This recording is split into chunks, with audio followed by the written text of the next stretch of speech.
가계에 흐르는 저주에 대한 비판에 대한 세 번째 강의가 되겠습니다. 시편 51편 5절에 보면 내가 죄악 중에서 출생하였으며 어머니가 죄 중에서 나를 잉태하였나이다. 본 구절은 다윗이 우리아의 아내 밧세바와 동침하고 나서 더구나 그 남편 우리아를 모사로서 죽인 이후 밧세바를 빼앗은 그 큰 죄를 범하고서 선지자 나단이 와서 그를 책망을 하죠. 그때 이제 그가 각성한 때 노래한 그 심각한 참회의 기도의 시입니다.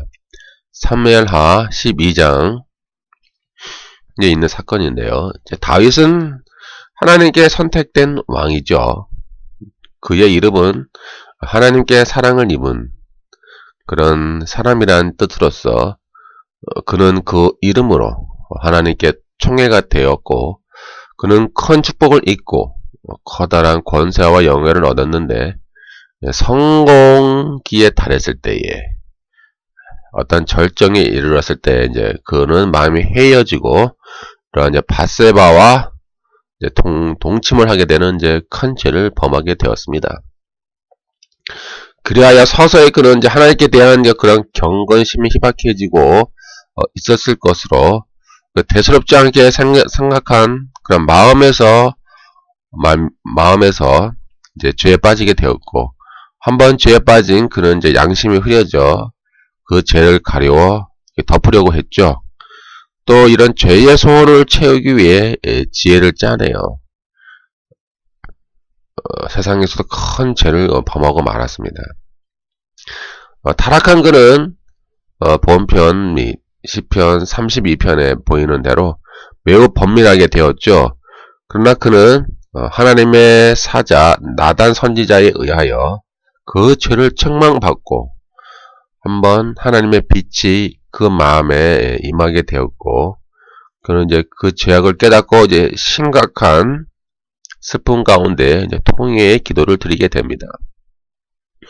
다윗은 여기서 그가 범한 죄의 용서를 원했을 뿐 아니라 죄를 범한 그 근본 죄, 즉 아담의 후손으로서 타고난 그 근원적인 더러움을 깨달아 알게 되었고 그것에서 씻음 받기를 즉 성결하게 되기를 간절히 구한 것이죠.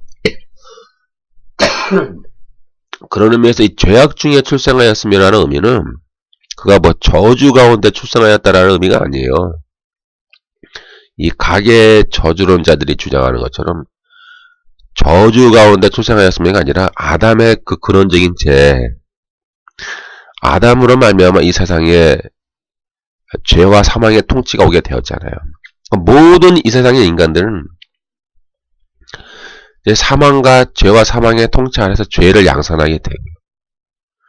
그 더러운 그런 근원적인 죄 가운데서 이제 신음하게 되는 거예요. 이런 의미로서의 그 죄악 중에서 출생하였으며 라는 의미라는 사실을 우리는 알아야 되겠고요. 이 저주가 아닙니다. 아담의 근원적인 죄. 그러니까 아담의 후손으로서 타고난 그런 근원적인 죄성. 그 안에 그 더러운 죄성이 있는 거예요. 그거를 깨닫고 기도하는 거죠. 스스로의 그 영혼의 나병, 스스로 영혼의 나병임을 인정하여 이러한 기도를 한 것이지, 자기 가운데 어떤 음란이라고 하는 유전적 죄가 흐르고 있다고 고백한 것은 아닙니다. 음란이라고 하는 그 유전적 죄가 흐르고 있다고 고백한 건 아니에요. 아담으로부터 이어진 그 근원적인 죄성입니다. 온 인류에게 임한 그런 근원적인 죄성입니다. 오해하지 마세요. 이 가계 저주론자들은. 잠언 26장 2절 까닭없는 저주는 참새가 떠도는 것과 제비가 날아가는 것 같이 이루어지지 아니하느니라. 이 구절은 그 미련한 자와 게으른 자에 대한 교훈을 담고 있습니다. 이 저자는 이런 어리석은 자를 통해 지혜로운 자가 추구해야 할 삶의 모습을 제시하고자 합니다. 미련한 자는 아무리 노력하여도 영예를 얻지 못하며 오히려 쓸데없는 말로 고통을 당합니다. 그는 자신에게 주어진 것들도 제대로 활용하지도 못하고 자신의 어리석음을 깨닫지도 못하여 영원히 어리석은 행동을 반복하게 됩니다. 미련한 자란 하나님을 경외하지 않고 죄를 범하는 자로 그러한 사람은 영예가 아니라 도리어 저주가 주어지는데 이는 까닭없는 일이 아니다라는 뜻입니다.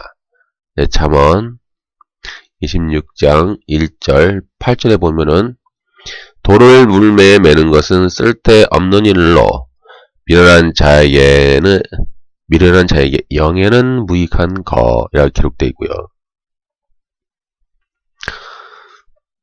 이런 이제 도리어 저주가 주어지고 이들에게 이는 까닭없는 일은 아니다라는 뜻이죠. 2절에 보면은 즉 미련한 자는 행하는 모든 행위가 저주 받은 자 같다는 것이지 그의 가문에 저주가 흐른다는 뜻은 아닙니다. 그들은 말로 하는 훈계로서는 복종하지 않아요. 그리고 동물이 매로서 말을 듣는 것처럼 매를 들어서 동물이 말을 듣잖아요. 막대기로 맞아야 겨우 말을 듣는다는 뜻입니다. 3절에 보면은. 그리고 그들과 같이 어리석은 말로써 그들과 말하는 자는 자기도 한 가지로 어리석은 자가 되기 때문에 그 미련한 자들과 말을 섞지 말라. 4절에 보면 그런 뜻이에요. 그러니까 미련한 자는 자기 어리석은 행동도 깨닫지 못하고 자기가 뭘 잘못하는지도 모르는 거예요. 그리고 어리석은 행동을 계속 반복해요. 반복하고 자기가 뭘 잘못하는지 깨닫지도 못하고 그래서 그의 모든 행위가 이 저주받은 자와 같다. 그 비유법이죠. 비유법. 그냥 같다. 저주받은 자 같다. 그의 행위 자체가. 동물도 말이죠. 매로서 말을 넣으면 안 되니까 매를 때리잖아요. 그러니까 어리석은 자는 막 맞아야 겨우겨우 말을 듣는 거예요. 막 때리고 맞아야 막 겨우겨우 말을 듣고 이게 본질적으로 고쳐지지 않는다라는 거예요. 어리석은 자들이. 그러니까 어리석은 자들과 말을 섞지 말라. 그게 지혜로운 자들이 말이에요. 여러분 가운데서 이런 자들이 아마 있을 거예요. 어리석은 자가 있으면은 잠언의 교훈대로 겨우 말씀드리면 그냥 그런 자와 말을 섞지 말라. 너도 그러면 그렇게 될 수 있다. 그런 의미로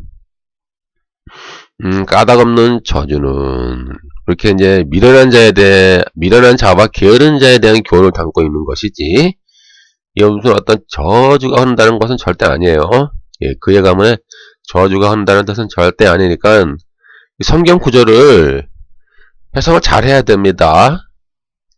창세기 9장 25절 이에 이르되 가나안은 저주를 받아 그의 형제들의 종들의 종이 되기를 원하노라 하고 이 포도주에 취한 노아가 그의 장막 안에서 이제 벌거벗은 몸으로 자게 되었죠.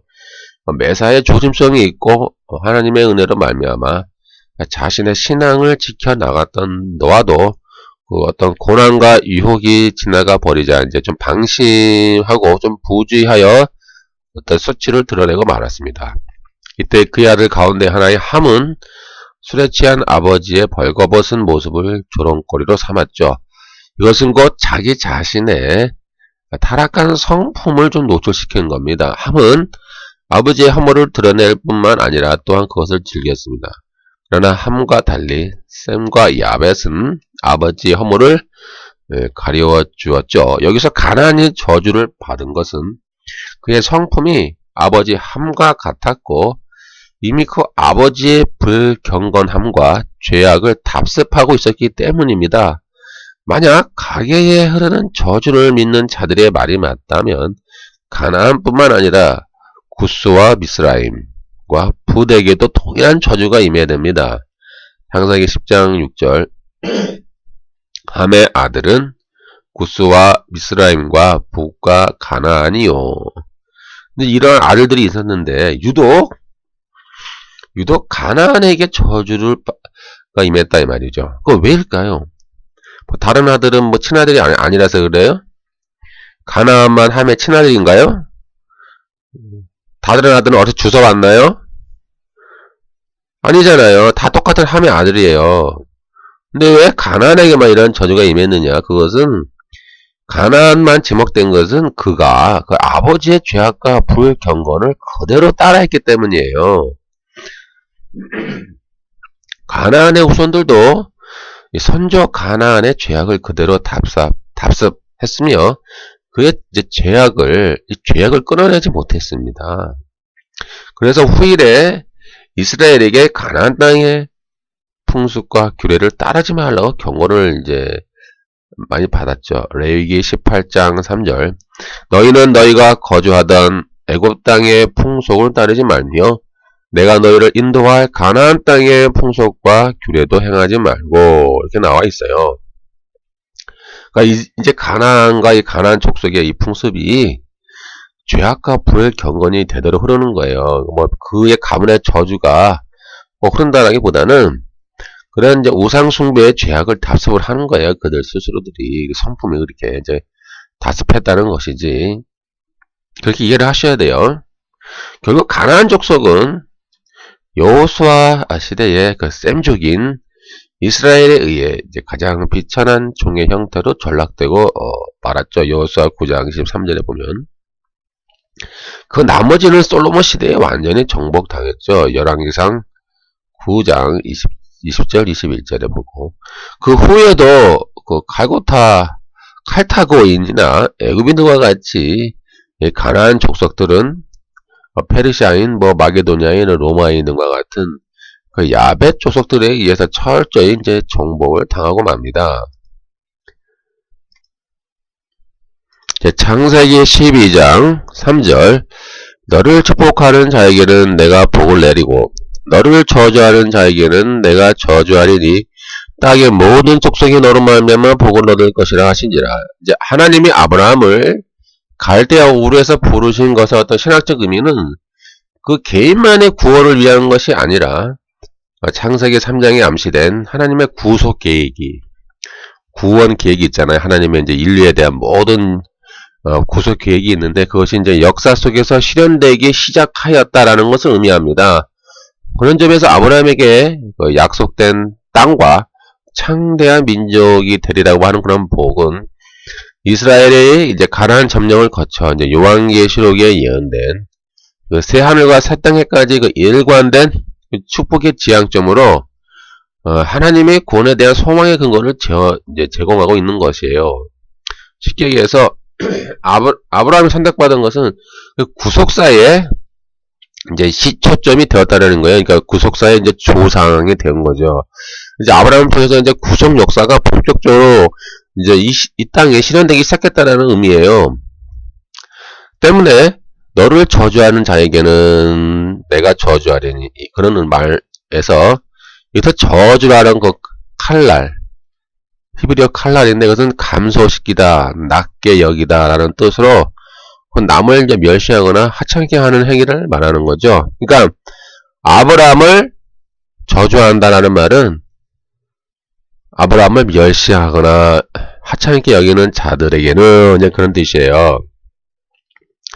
이것은 이제 하나님과 특별 언약을 맺은 하나님의 종 아브라함을 멸시하는 행위는 그 하나님을 멸시하는 행위가 되는 거예요. 그러니까 아브라함을 멸시하는 행위는 그 하나님의 구속사, 하나님이 아브라함을 통해서 이제 구속의 계획을 이제 실행하시잖아요. 그런데 그 하나님의 구원 행위를 이제 없인 여기는 것 같다라는 의미예요. 그러니까 개인적인 문제가 아니에요. 개인적인 차원. 아브라함은 개인 차원이 아니라고요. 아브라함을 통해서 모든 민족이, 모든 이방 민족이 복을 얻는 복의 근원 또는 복이 되겠다라고 하잖아요. 여기서 말하는 복은 뭐예요? 구원의 복이잖아요. 물질의 복이 아니라고요. 그 모든 민족을 구원하는 그 영적인 복, 구속의 복을 너 아브라함을 통해서 모든 민족에게 확산시키겠다라고 하는 그런 구속사에 포함된 개인적인 인물이 아니에요. 하나님의 구원 역사에 포함된 그런 인물이라고요, 아브라함이. 그러니까 아브라함을 멸시하는 것은 하나님을 멸시하는 것과 같은 거예요. 그렇게 이해를 잘 하셔야 돼요. 따라서 내가 저주하리니, 여기서 저주는 또 아라르예요. 그러니까 앞에 저주와 뒤에 저주가 틀려요. 원어가. 앞에 있는 너를 저주하는 자에게는 해서 저주는 칼날이고, 뒤에 있는 내가 저주하리니 라는 의미는 아라르입니다. 아라르. 하나님의 법에 따른 공적 저주를 의미하는데, 이에는 구체적이고도 직접적인 어떤 징계 조처와 형벌이 따르게 되죠. 그 이유는 하나님의 구속사에 편입된 아브라함을 멸시하는 행위는 하나님의 그 구속의 얘기에 대한 도종과도 같은 것이 되기 때문에 그래요. 즉 갈대아 우르에서 하나님의 부름을 받은 순간부터 아브라함은 개인적인 인간의 자격으로 대우받는 것이 아니라 하나님의 어떤 구속사의 중요한 인물로 대우받는다는 것을 의미하며 땅의 모든 족속이 그를 통해 구속의 복을 누리잖아요. 복의 통로. 예? 너는 복의 근원이 되리라. 복이라. 그런 말은 이제 구속의 통로가 되는 거예요. 구속의 통로. 그러니까 내는 자격이라는 말이에요. 그래서 그러기에 이제 개인적인 문제에 해당하는 그런 가계에 흐르는 저주에 적용할 수가 없는 거예요. 이건 개인적인 문제가 아니라고요. 사적인 아브라함 개인의 문제가 아니에요.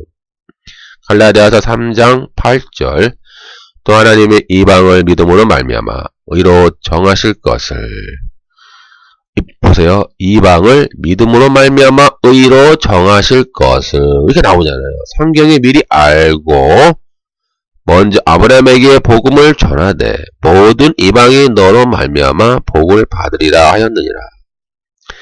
그러니까 하나님이 아브라함을 택한 이유는요.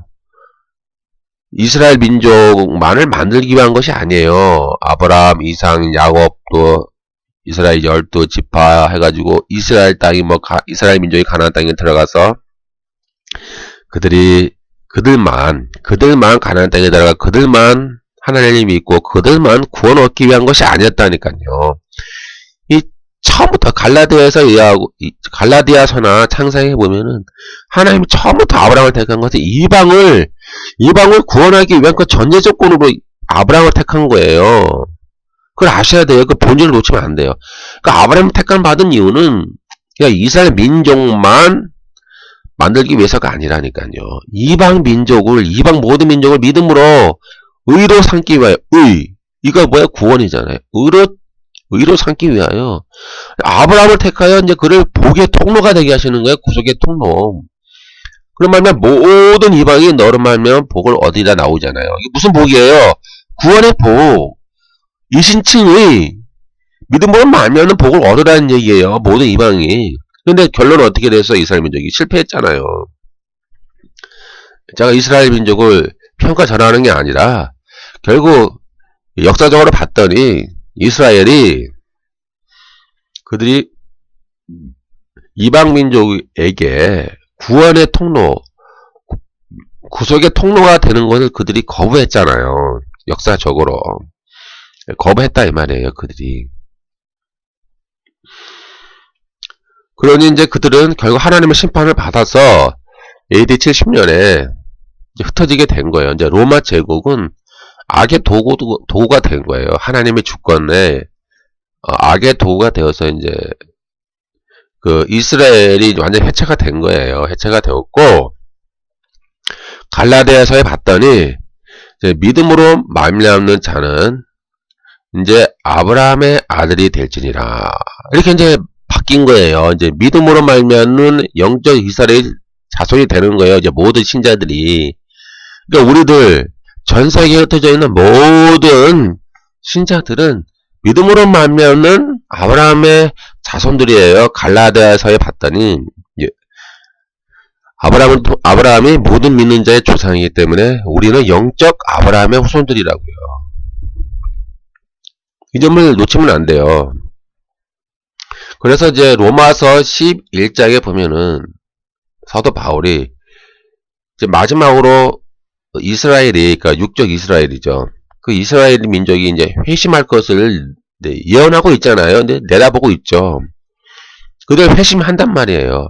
회심을 부인하는 게 아니에요. 이제 이스라엘 민족이 그리스도를 발견하고 그리스도를 믿고 회심을 한다 이 말이에요. 회심을 하면 하나님이 그들의 회심을 따로 이스라엘 민족 구원 따로 또 교회 구원 따로따로 하는 게 아니라 그들이 하나의 교회가 된단 말이에요. 이 세대주의자들은 이것을 잘 이해를 못해요. 이상하게. 미치겠는데요, 아주. 그러니까 이스라엘 민족이 회심하는 것을 부인하는 게 아니라 그들이 회심한단 말이에요. 회심한다고요. 당연히 회심하죠. 주님 재림하기 전까지 그들이 회심할 사건이 벌어지는 거예요. 회심해서 그들이 하나의 교회가 되는 거예요. 뭘로요? 이신칭의. 갈라디아에서 말하는 것도 그러고 로마서에서 말하는 것도 그래. 로마서가 뭐예요? 이신칭의로 말미암아 유대인과 모든 이방인이 하나가 되는 거예요. 이신칭의로 말미암아 하나가 되어서 하나의 교회를 이루고요. 하나님이 창세기의 3장에서 예언한 그 구속계획이 모든 인류에 대한 구속계획이 이렇게 이제 성취가 되는 거예요. 유대인과 이스라엘 유태인과 이방 민족이 이신칭의로 하나가 된다고요. 그 하나의 교회의 근원은 기초는 뭐예요? 이신칭의란 말이에요. 그런데 세대주의자들은 이상하게 그 이스라엘 땅에 팔레스틴 땅에 또다시 뭐 성전을 짓고 또다시 무슨 뭐 동물 제사를 드리고 뭐 또다시 안식일을 지켜야 되고 다시 구약의 율법으로 돌아가야 되고 자꾸 그런 말을 하거든요. 그건 이신칭의를 부인하는 거잖아요. 예? 오직 이신칭이라니까요. 오직 믿음, 오직 은혜. 근데 왜 자꾸 그 구약의 동물 제사로 다시 돌아가야 되고 다시 안식일을 지켜야 되고 다시 구약의 율법으로 돌아가야 되고 하나님은 이스라엘 민족을 구원을 따로 시키고 이 교회의 구원을 따로 시키고 왜 그렇게 분리시키냐는 거예요. 이신칭의로 하나가 된다고요. 그것은 창세기 12장에 하나님이 아브라함을 택한 이유예요. 이신칭의로 모든 민족이 구원을 받고 결국은 이스라엘과 이방인이 구별이 없다라니까요. 하나라니까요. 이신칭의로 하나의 교회, 하나의 몸. 근데 이 세대주의자들은 특히 뭐 메시아 주니 잘 모르겠네 발음을. 이 세대주의자들은 자꾸 이스라엘과 이 교회 구원을 통치 방식을 하나님이 분리시켰다. 하나님은 이중으로 통치를 하신다. 구원을 관리하신다라고 생각을 해요. 참 이상한 사람들인데요. 죄송합니다. 이런 표현에서요. 죄송해요. 로마서 흐르는 주제가 뭐예요? 이신칭이잖아요. 그럼 바울이 로마서 9장, 10장, 11장에 가서 계속 유태인에 대한 어떤 절망과 희망을 발견해요. 유태인의 절망은 뭐예요? 그들이 믿음의 의를 거부했잖아요. 그게 뭐예요? 이신칭 의를 거부했단 말이에요. 유대인들이 지금도 예? 이신칭 의를 거부했다니까요. 뭐예요? 자기의 의만 드러냈잖아요. 율법을 통한 자기의 의를 내세웠기 때문에 하나님이 주시는 하나님의 의, 그리스도의 의, 이신칭 의를 거부했다고요. 이스라엘 민족이. 그래서 그 구원의 계획이 누구로 넘어갔어요? 이방인에게로 넘어갔어요. 그래서 이방인은 이신칭의로 하나의 몸을 이루었어요. 교회를 이루었죠. 그러면은 바울의 종말을 내다본 건 뭐예요? 로마서 9장, 10장, 또 마지막 11장에 가봤더니 이스라엘 민족이 다시 회심할 것이다. 회심. 회심 뭐예요? 이신칭이잖아요. 회심을 하여 그들이 다시 이신칭의로 되어 하나의 교회가 될 것이다. 예? 이방인과 이제 이스라엘 구분이 없다라는 거예요. 이제 앞으로는 하나라고요. 이신칭의로 하나. 따로 뭐 안식일을 지키고 이스라엘 민족이 따로 뭐 율법을 지켜야 되고 따로 뭐 동물 제사를 드려야 되고 따로 뭐 팔레스타인에 뭐 성전이 지어져야 되고 그 성전 지어지는 것 자체가 의미가 없어요. 왜요? 히브리서에 보세요. 히브리서에 봤더니 주님이 자신의 몸을 영원한 제사, 제물로 드렸기 때문에 더 이상 희생 제물은 필요 없다라고 되어 있잖아요. 그리고 우리는 주님께서 휘장을 찢으시고 직접 지성소로 가셨어요. 그리고 하늘에 있는 하늘 성전에 주님께서 도달하셨다고요.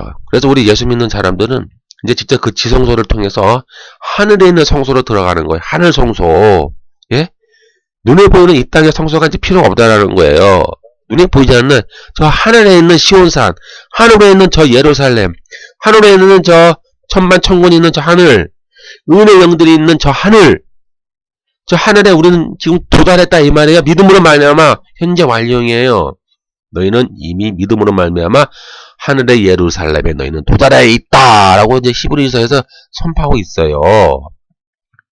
근데 왜 자꾸 팔레스타인 이스라엘 땅에 막 성전을 짓네, 이상한 소리 하고 있습니다, 그들은. 제가 그래서 세대주의를 비판하는 이유가 그런 이유니까요. 혹시 세대주의자들이 제 말을 들으면 너무 기나쁘게 생각하지 마시고요.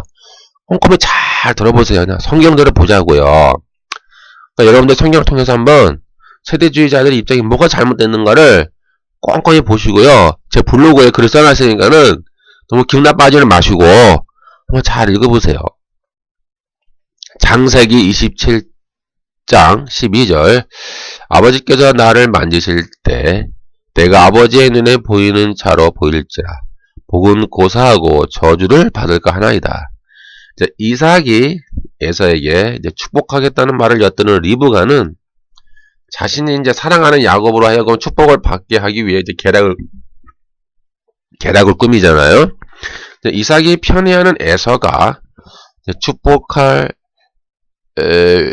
축복을 받을 것을 안 그녀는 이제 방어책으로 남편을 속이는 어떤 방책을 세우고, 그리고 에서가 사냥을 나간 사이에 야곱을 불러 자신의 뜻을 시행할 것을 제안하고, 이제 어머니의 계략을 들은 야곱은 주저했지만 이에 응하기로 하였죠. 그래서 저주를 받을까 하나이다 라고 이제 야곱이 말하는데, 여기서 저주는 히브리어 케라라입니다. 케라라, 즉 가볍게 하다 라는 뜻의 카랄 동사에서 유래했는데, 이것은 이미 부여된 지위를 박탈하려고 하는 의도를 공식적으로 표현할 때, 또는 선택된 자로서의 그 축복을 제거할 때 쓰이는 용어예요. 가볍게 하다, 없애다, 박탈되다. 그러니까 저주를 받을까 하나이다 라고 야곱의 고백은 내 지위가 박탈될 수도 있습니다.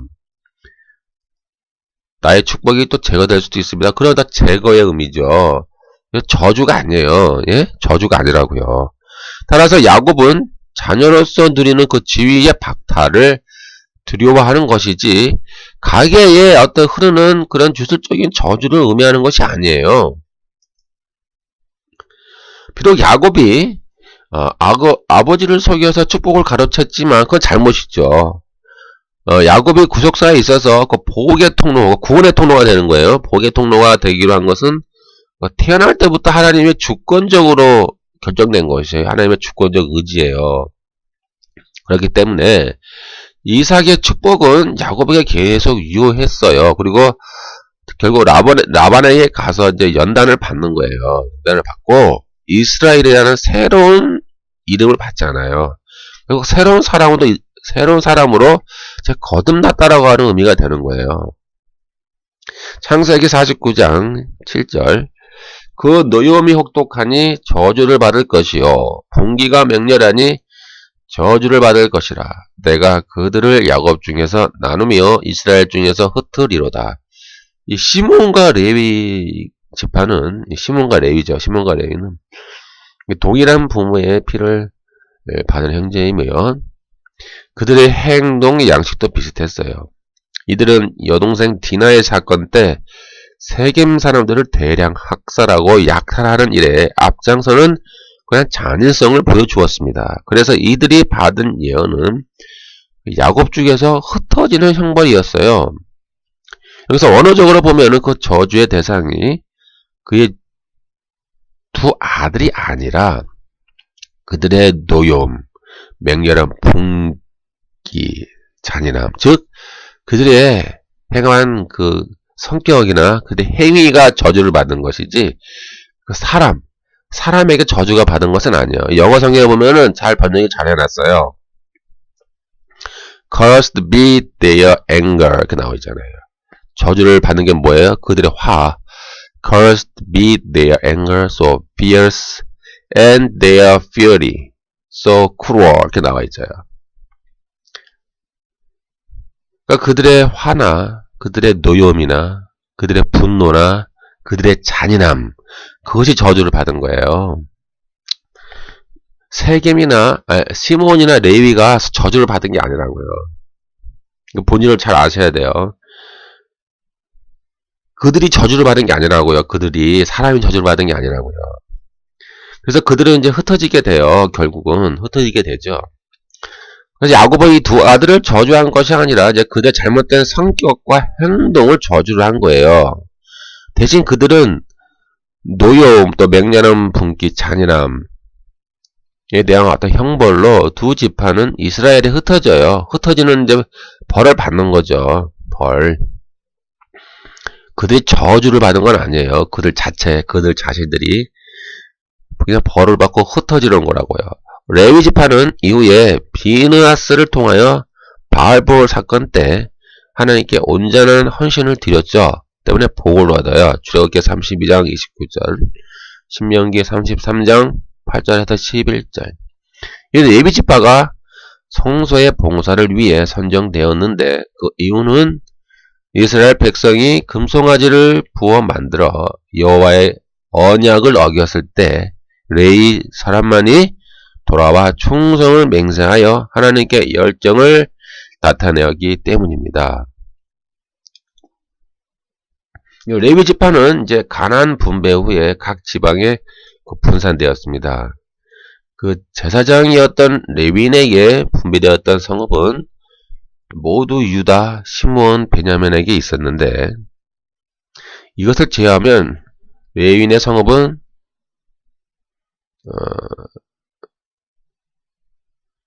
하여튼 이 부족, 북방과 동방 모든 부족 간에게 흩어져 있었어요.